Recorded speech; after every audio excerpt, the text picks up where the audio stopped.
हम आपको खटाखट अंदाज में इस बार के एग्जिट पोल की 10 बड़ी बातें बताते हैं, इसलिए ध्यान से सुनिएगा।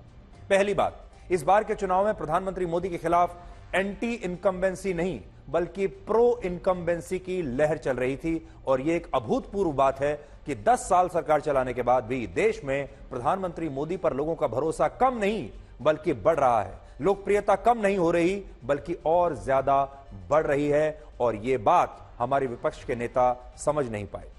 दूसरा, महाराष्ट्र, बिहार, राजस्थान, कर्नाटक, झारखंड और हरियाणा में बीजेपी और एनडीए को पिछली बार की तुलना में 33 सीटों का नुकसान हुआ और यह बात शायद बीजेपी को पहले से पता थी, इसीलिए उसने आंध्र प्रदेश, उड़ीसा, पश्चिम बंगाल, तेलंगाना, तमिलनाडु, केरल, उत्तर प्रदेश, मध्य प्रदेश और छत्तीसगढ़ में उन्होंने ज्यादा मेहनत की और अब इन राज्यों में एनडीए को पिछली बार से 66 सीटों का फायदा होने का अनुमान है। तो उन्होंने अपने पुराने सीटों में 33 सीटें लूज की, हार गए, लेकिन 66 नई सीटें जीत ली। तीसरी बात, वर्ष 2019 की तुलना में इस बार देश में एक भी ऐसा राज्य नहीं है जहां विपक्ष को एनडीए या बीजेपी से ज्यादा सीटें मिल रही हों। एक भी राज्य में विपक्षी पार्टी कोई भी लीड नहीं कर रही। चौथा, चुनाव लगातार 5 वर्षों की मेहनत से जीते जाते हैं, ना कि 5 महीनों की मेहनत से, और कांग्रेस और बाकी विपक्षी दलों ने यही सोचा कि वो आखिर के 4-5 महीनों में मेहनत कर लेंगे और ये चुनाव जीत जाएंगे, जबकि कोई भी पार्टी इस शॉर्टकट वाली मेहनत से चुनाव जीत ही नहीं सकती। आपको 5 साल दिन रात परिश्रम करना पड़ता है, तब चुनावों में जीत मिलती है और यह प्रधानमंत्री मोदी ने बाकी के सारे देश के नेताओं और पार्टियों को सिखा दिया। पांचवा, प्रधानमंत्री मोदी देश के गरीब परिवारों और गांवों में रहने वाले लोगों के लिए जो कल्याणकारी योजनाएं लेकर आए, उन्हें मुफ्त राशन दिया, गैस सिलेंडर दिया, घर दिया, जिससे प्रधानमंत्री मोदी अब देश के गरीब और ग्रामीण परिवारों के चीफ वेज अर्नर बन गए हैं, जिसका मतलब होता है कि इन गरीब परिवारों का एक तरीके से वो मुखिया बन गए हैं, एक ऐसा मुखिया जो उनकी आर्थिक स्थिति और सारी जरूरतों का ध्यान रख रहा है। और इसीलिए वो कहते हैं कि पूरा देश जो है, सारी जनता देश की, ये मोदी का परिवार है, ये मेरा परिवार है, और देश की जनता अब उन्हें अपना परिवार मानने भी लगी है। छठा, तमिलनाडु, केरल, आंध्र प्रदेश और पंजाब जैसे राज्यों में जहां बीजेपी के लिए दरवाजे पहले बंद थे, वहां बीजेपी इस बार जब खटखटाने से काम नहीं चला तो बीजेपी एक तरीके से दरवाजा तोड़कर अंदर घुस गई और अब इन राज्यों से उसे कई सीटें मिलती हुई दिख रही हैं। सातवां, विपक्षी दलों ने इंडिया गठबंधन बनाया जरूर, लेकिन यह गठबंधन देश की 358 सीटों पर एकजुट था ही नहीं, यानी ये 358 सीटें कम से कम ऐसी हैं जिन पर यह गठबंधन इंप्लीमेंट ही नहीं हुआ। सिर्फ तमिलनाडु, राजस्थान, झारखंड और दिल्ली जैसे राज्यों की कुल मिलाकर 85 सीटों पर ही यह विपक्षी गठबंधन प्रभावी था और क्योंकि क्षेत्रीय पार्टियां अपने अपने राज्यों में कांग्रेस से ज्यादा मजबूत स्थिति में हैं, इसलिए इन पार्टियों ने सीटों के बंटवारे को लेकर कांग्रेस पार्टी की कोई बात नहीं मानी और इस वजह से महाराष्ट्र और बिहार जैसे राज्यों में जो गठबंधन हुआ भी वो ऐसा हुआ जिसका कोई असर ही नहीं पड़ा। आठवीं बात, विपक्ष की हार का एक बड़ा कारण यह हो सकता है कि उसके पास ना तो देश को लेकर कोई लॉन्ग टर्म विजन था, ना ही लोगों की भलाई के लिए कोई ऐसी नीति थी जिससे लोगों में यह संदेश गया कि विपक्ष सिर्फ प्रधानमंत्री मोदी को हराने के लिए चुनाव लड़ रहा है और उनके पास खुद का कोई रोड मैप नहीं है और उनके पास अपनी ना तो कोई नीति है और ना ही सरकार चलाने का उनका कोई मॉडल है। उनका एक ही मॉडल है कि दिन रात मोदी को गालियां दो, दिन रात मोदी का अपमान करो और मोदी को नीचा दिखाओ। लेकिन उन्होंने यह मौका छोड़ दिया, विपक्षी दलों ने, जब वो लोगों को बता सकते थे कि हमारा एक अलग मॉडल है, हमारा एक अलग रोड मैप है और लोगों को उससे क्या फायदा होगा। 9वां पॉइंट यह कि विपक्ष को एक ऐसे विश्वसनीय चेहरे की जरूरत थी जिसे वो प्रधानमंत्री मोदी से बेहतर बताकर चुनावों में पेश करता और लोग उस चेहरे पर भरोसा करते और तब वो विपक्ष को वोट देते, लेकिन ऐसा हुआ नहीं। बड़ी बात यह है, इस देश में अब विपक्ष तभी जीत सकता है जब वो प्रधानमंत्री मोदी से बेहतर नेता, प्रधानमंत्री मोदी से बेहतर चेहरे को सामने रखकर चुनाव लड़े। अगर उनका विकल्प जो वो दे रहे हैं वो प्रधानमंत्री मोदी से बेहतर नहीं हुआ तो फिर विपक्ष चुनाव नहीं जीत पाएगा। और आखिरी पॉइंट ये कि चुनाव जीतने के लिए पहले लोगों का दिल जीतना पड़ता है। देखिए, हमारे जो नेता हैं वो सिर्फ वोट बैंक की बात करते हैं, सिर्फ गणित की बात करते हैं, सीटों की बात करते हैं और अक्सर हमारे देश में यह मान भी लिया गया है कि राजनीति बिना भावनाओं के चलती है, इमोशनलेस है राजनीति। लेकिन राजनीति में भावनाओं की बेहद जरूरत होती है और राजनीति इमोशन से भरी हुई चीज है। लोगों का दिल तब जीता जाता है जब उनका भरोसा आप पर हो, और जैसा प्रधानमंत्री मोदी इस समय कर रहे हैं।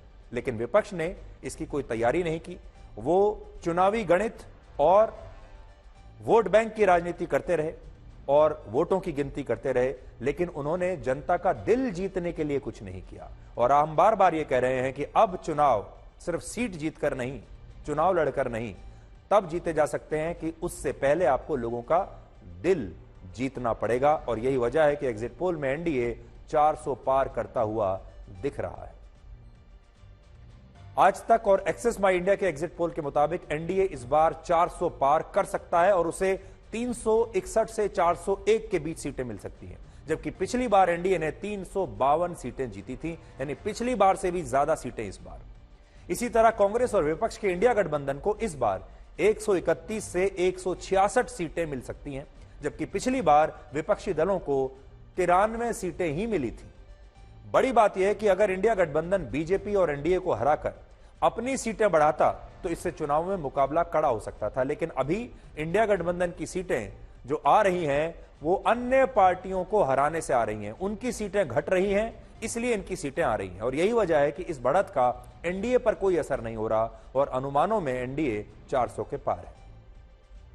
एनडीए और इंडिया गठबंधन में एक और बड़ा अंतर यह कि एनडीए को जो अधिकतम 401 सीटें मिलने का अनुमान है, उनमें अकेले बीजेपी 322 से 340 सीटें जीत सकती है। तो बहुत सारे लोग, मुझसे भी बहुत सारे लोगों ने पूछा कि यह बताइए कि बीजेपी अकेले कितना जीत रही है। तो वो टैली आप सुन लीजिए। बीजेपी अकेले अपने दम पर 322 से 340 सीटें जीत सकती है एग्जिट पोल के मुताबिक, और बीजेपी के पास अपने दम पर जो है वो इतनी सीटें जीतेगी। कांग्रेस पार्टी का अगर आप देखें तो कांग्रेस पार्टी इस बार 60 से 76 सीटें जीत सकती है, यह कांग्रेस का आकलन है। लेकिन दूसरी तरफ इंडिया गठबंधन में कांग्रेस से ज्यादा सीटें उसके सहयोगी दल जीत रहे हैं। कांग्रेस को 60 से 76 सीटें मिल सकती हैं और बाकी विपक्षी दलों को 71 से 90 सीटें मिलने का अनुमान है। सबसे बड़ी बात यह कि कांग्रेस पार्टी लगातार तीसरी बार लोकसभा चुनाव में डबल डिजिट पर सिमट सकती है, यानी 100 के नीचे नीचे अटक जाएगी। 2014 में उसे 44 सीटें मिली, 2019 में 52, और इस बार कांग्रेस को 60 से 76 सीटें ही मिलने का अनुमान है। सीटें बढ़ी तो हैं लेकिन बहुत कम। इस बार बीजेपी को 40% वोट मिलने का अनुमान है, जो पिछली बार से 3% ज्यादा होगा, जबकि कांग्रेस को 21% वोट मिल सकते हैं, जो पिछली बार से 2% ज्यादा होंगे। तो राहुल गांधी ने इतनी भारत यात्राएं की, इतनी मेहनत की, लगातार दिन रात लगे रहे, उसका नतीजा यह हुआ कि कांग्रेस को सिर्फ 2% वोट शेयर ज्यादा मिल रहा है, सिर्फ इतना।